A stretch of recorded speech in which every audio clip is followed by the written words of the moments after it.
There was no hope. There was no good feelings. There was no nothing in life. Even the Molly didn't make me feel good anymore. My life was just pain.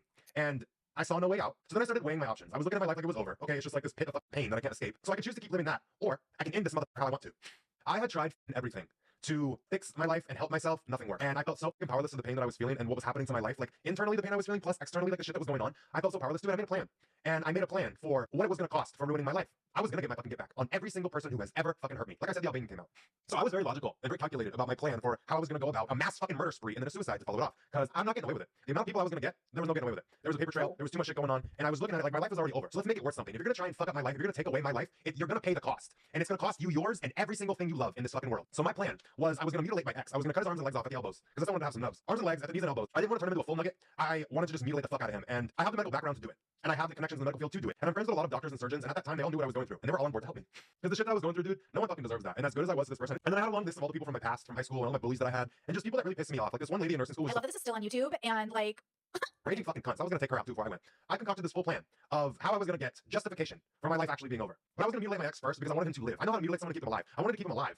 This is all a theory too. Let me just go ahead and say that. I don't have any plans of doing this. This never happened. This just was my plan. And like I said, there's no plan to execute it. And this is not a threat. For any attorney who wants to watch this video, suck my dick. But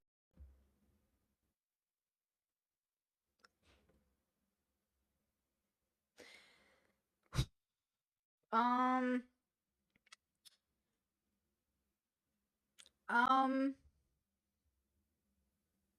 okay, like no offense. Like I've been raped and I don't even want that to happen to my rapist. So like what are we talking about here? What did your ex do? Like, she's absolutely right. Like, the stuff that he confessed to and said on this video is just,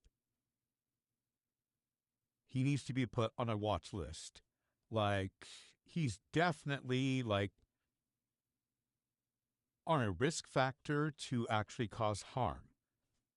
And that part about her saying, like, Sneeko getting banned for his controversial statements.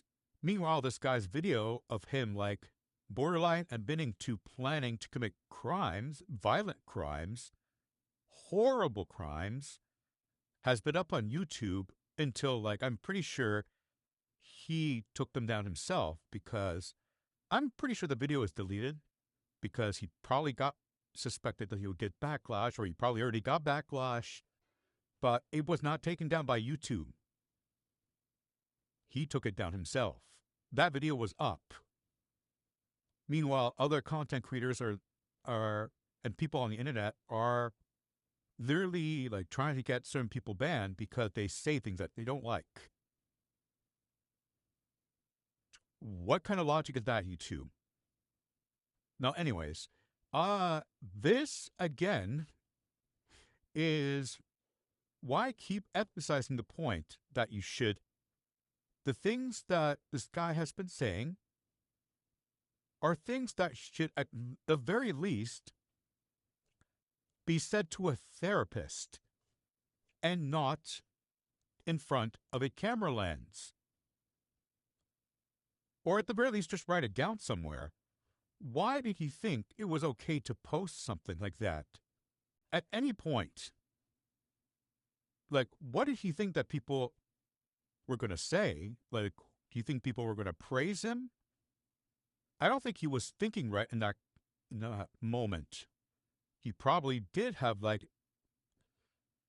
a lapse of judgment, to say the least. But anyways, yeah, this is so concerning that someone could even have these kinds of thoughts. Like, and I'm pretty sure he was like some sort of motivational speaker at that. Like I've seen, like, obviously I don't know who this guy is, but it's just that the fact that I like casually browsed through like his channel and like the thumbnails of him just like giving life advice and stuff. And then he posts stuff like this. It's scary out here. Some of your content creators are scary. They are not who they say they are.